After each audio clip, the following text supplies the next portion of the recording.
So hello everyone, आज हम complete करेंगे लाइव प्रोसेस। आपके आने वाले जो एग्ज़ाम है उसमें काम आएगा और हम उसको पूरी तरह देखेंगे अच्छे से। So let's start. So live process होती क्या है, तो आप देखेंगे कि लाइफ को जो रन करने के लिए पूरे अपने बर्थ से लेकर डेथ तक हमारी पूरी अलग अलग लाइफ में फेजेस होती है, जिसमें अपना चाइल्डहुड आता है, एडोलेसेंस आता है, अडल्टहुड आता है एंड एज्ड आता है।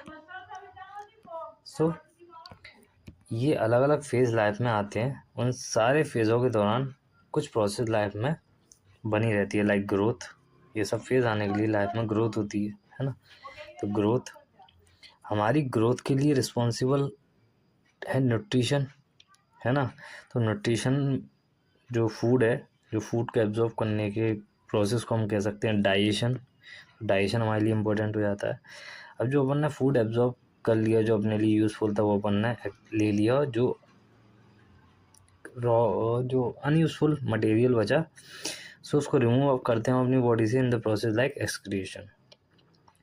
अब जो हमने फूड लिया, जो हमने फूड एनवायरनमेंट से और ऑटोट्रॉफिक ऑर्गेनिज्म से लिया, अब उसको हमको ब्रेक डाउन करना है, तो हमको उसके लिए O2 की इम्पोर्टेंस है। सो वो O2 हम लेते हैं रेस्पायरेशन के थ्रू। सो अपनी एक लाइफ प्रोसेस है रेस्पायरेशन, जो हमको मदद करती है पूरी लाइफ को रेगुलेट करने में। तो लाइफ प्रोसेस के अगर अपन अंदर देखेंगे तो आपकी पूरा डिटरमाइनिंग फैक्टर ग्रोथ है, डाइजेशन है, रेस्पायरेशन है, सर्कुलेशन। और जो अपन ने फूड इनटेक किया उसको बॉडी का हर एक part, brain cells and each and every organ of the body में पहुंचाने के लिए ट्रांसपोर्टेशन की भी इम्पोर्टेंस है, तो वो सर्कुलेशन के थ्रू कंप्लीट होता है एंड एक्सक्रीशन। तो एक एक करके हम अब सब कुछ समझते हैं। तो सबसे पहले इस लाइफ को रन करने के लिए हमको न्यूट्रिशन चाहिए। अब जो न्यूट्रिशन है वो हमको यही एनवायरनमेंट में ही प्रेजेंट होगा, यहीं से मिलेगा। तो न्यूट्रिशन, अब जो प्लांट होते हैं लिविंग ऑर्गेनिज्म में, तो हमारे प्लांट और एनिमल आते हैं, है ना। तो जो प्लांट होते हैं और जो एनिमल होते हैं दोनों different types of nutrition perform करते हैं, है ना। जो प्लांट है, प्लांट अपना खाना खुद ही बनाते हैं, अपना खाना खुद ही बनाते हैं। तो जब लिविंग ऑर्गेनिज्म अपना खाना खुद बनाए, इस प्रोसेस को हम कहेंगे ऑटो मीन्स खुद, ट्रॉफिक अपना खाना स्वयं बनाना, ठीक है, ऑटोट्रॉफिक न्यूट्रिशन, ठीक है। तो प्लांट परफॉर्म करते हैं ऑटोट्रॉफिक न्यूट्रिशन, और वही क्या कहते हैं, जो एनिमल है वो खाना अपना लेते हैं प्रोड्यूसर लाइक प्लांट से, है ना।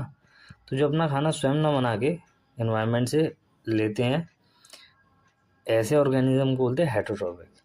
सो हेटरोट्रॉफिक ऑर्गेनिज्म आपके सारे एनिमल हो सकते हैं जो प्लांट पर डायरेक्टली इनडायरेक्टली डिपेंड रहते हैं। अब डायरेक्टली इनडायरेक्टली कोई कुछ कार्निवोर होते हैं जो ऐसे ऑर्गेनिज्म को खाते हैं जो प्लांट को खाते हैं, और फिर वहीं से इनडायरेक्टली उनको न्यूट्रिशन अल्टीमेटली प्लांट और ऑटोट्रॉफ से ही मिलता है।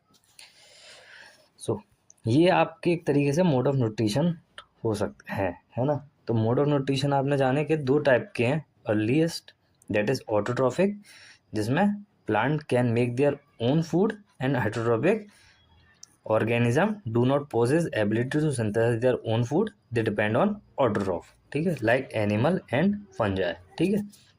और green plant and algae, these are तुम्हारे ऑटोट्रॉफ हो गए। अब जो ऑटोट्रॉफिक न्यूट्रिशन होता है जो अपने ग्रीन प्लांट परफॉर्म करते हैं, तो वो जो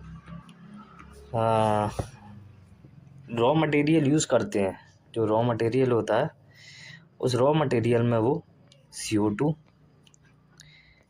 H2O and sunlight, CO2 gas and water and sunlight, ये तीन फंडामेंटल सब्सटेंस है जिसकी मदद से प्लांट अपना न्यूट्रिशन बनाते हैं। और उनके लीव्स में क्लोरोफिल प्रेजेंट होता है, जो क्या करता है, क्लोरोफिल का काम क्या है, क्लोरोफिल सनलाइट की जो लाइट एनर्जी होती है, जो लाइट करता है, ठीक है, क्या लाइट एनर्जी को केमिकल एनर्जी में बदलने का काम करता है। तो इस तरीके से प्लांट अपना न्यूट्रिशन बनाते हैं, लेते हैं, ठीक है। तो आप चलो थोड़ा बहुत रीड करते हैं। So the organism which carry out autotrophic nutrition is called autotroph.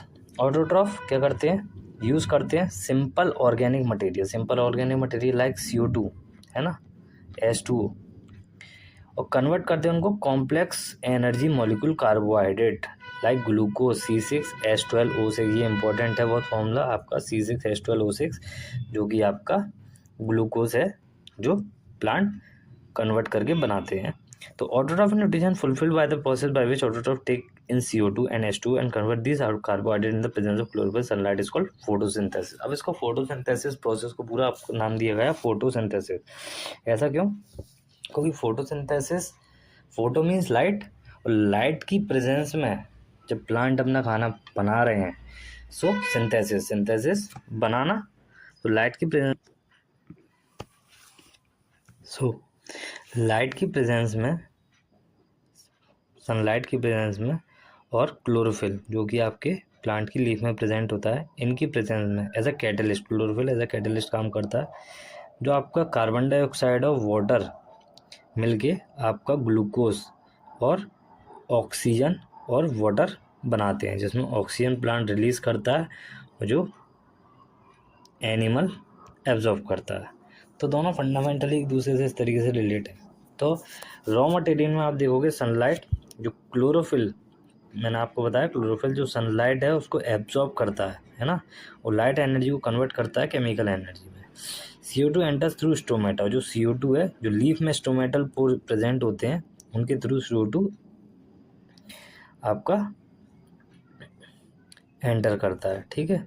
Stomatal pore important है, और ऑक्सीजन उन्हीं पोर से रिलीज करता है।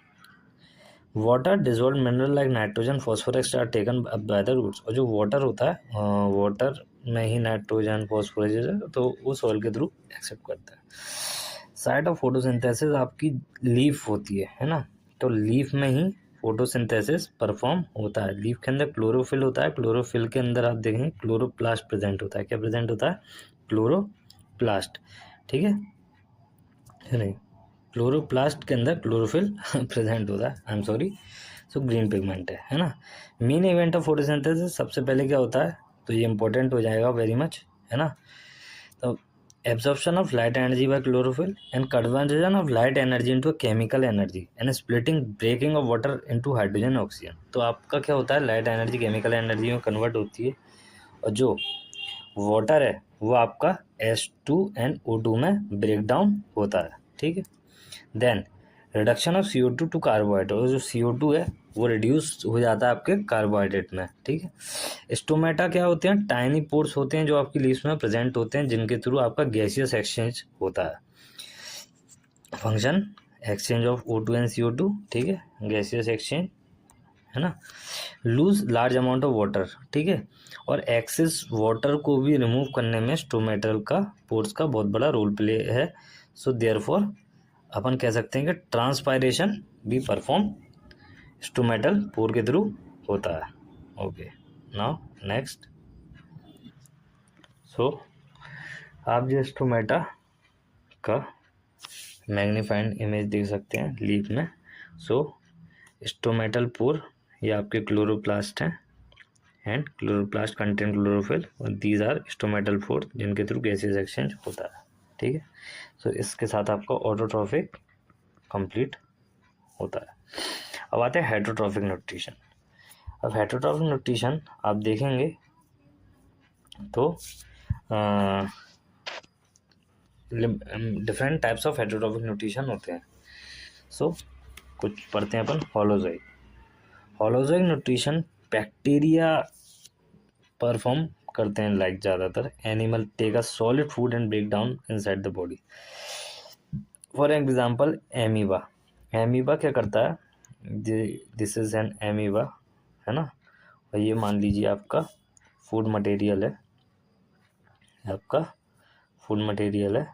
और एमीबा क्या करता है, उस फूड मटेरियल को स्यूडोपोडिया बना के बॉडी के अंदर ही ले जाता है और यहीं इसका ब्रेक डाउन करता है और यहीं से ही बॉडी से यहीं से ही इसका एक्सक्रिएट कर देता है। तो इसको अपन बोलते हैं होलोजोइक न्यूट्रिशन। होलोजोइक न्यूट्रिशन में क्या होता है, when food is taken directly from the environment and break down inside the body. Now second is saprophytic nutrition. Saprophytic में होता है जो ऑर्गेनिज्म होते हैं वो ज़्यादातर फीड करते हैं आपके dead and decaying organic and inorganic matters, ठीक है। Feed on decaying matter like fungi. तो आपने नोटिस किया होगा घर पे ब्रेड पे फफूंद लग जाती है ना, तो वो फफूंद क्या है, एग्जाम्पल है आपका किसका, सेप्रोफाइटिक न्यूट्रिशन का, ठीक है। So organism feed on dead and decaying matter, ठीक है। तो सेप्रोफाइटिक जो न्यूट्रिशन परफॉर्म करते हैं उनको अपन कहते हैं क्लीनर, डीकम्पोजर भी कहते हैं, और क्लीनर ऑफ एनवायरनमेंट का भी काम करते हैं, रिसाइकल का भी काम करते हैं, है ना।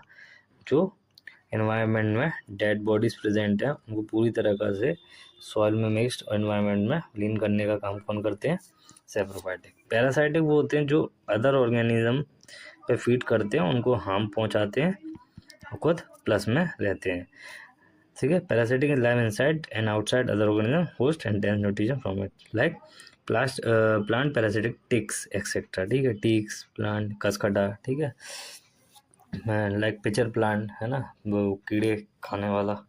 these are some parasitic mode of nutrition.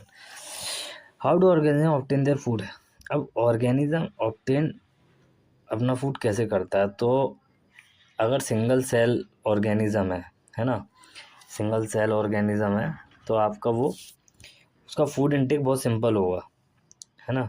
और अगर मल्टी सेलुलर ऑर्गेनिज्म है तो फूड प्रोसेस उतना ही कॉम्प्लेक्स होगा, क्योंकि मल्टी सेलुलर ऑर्गेनिज्म ज़्यादा सेल, ज़्यादा न्यूट्रिशन अमाउंट, अलग अलग टाइप के न्यूट्रिशन लेने। टू एंटायर सरफेस, तो सबसे पहले कौन सा आता है, फूड एंटायर सरफेस, पूरी बॉडी से ही फूड, जैसे मैंने आपको अभी अमीबा का एक्सप्लेन किया था, तो वो बॉडी में ही स्यूडोपोडिया, फॉल्स हैंड कहते हैं जिनको, बना के अपना न्यूट्रिशन कैरी आउट करती है। So amoeba pseudopodia extension cell membrane capture food, ये है स्यूडोपोडिया बनाया, फूड को कैप्चर किया, फूड वैक्यूल के अंदर लिया, है ना, capture food taken food vacuole, digestion of food in food vacuole में ही डिफ्यूज हुआ, डाइजेशन हुआ, undigested food move to surface throughout, ठीक है, अनडाइजेस्टेड फूड उसी प्रोसेस से उन्होंने इसने बाहर कर दिया, ठीक है। तो इसी के साथ हम अपना ये टॉपिक आज एंड करते हैं, और आपको अच्छा लगा हो तो प्लीज़ कमेंट कीजिएगा और मुझे सपोर्ट कीजिएगा। Thank you so much. और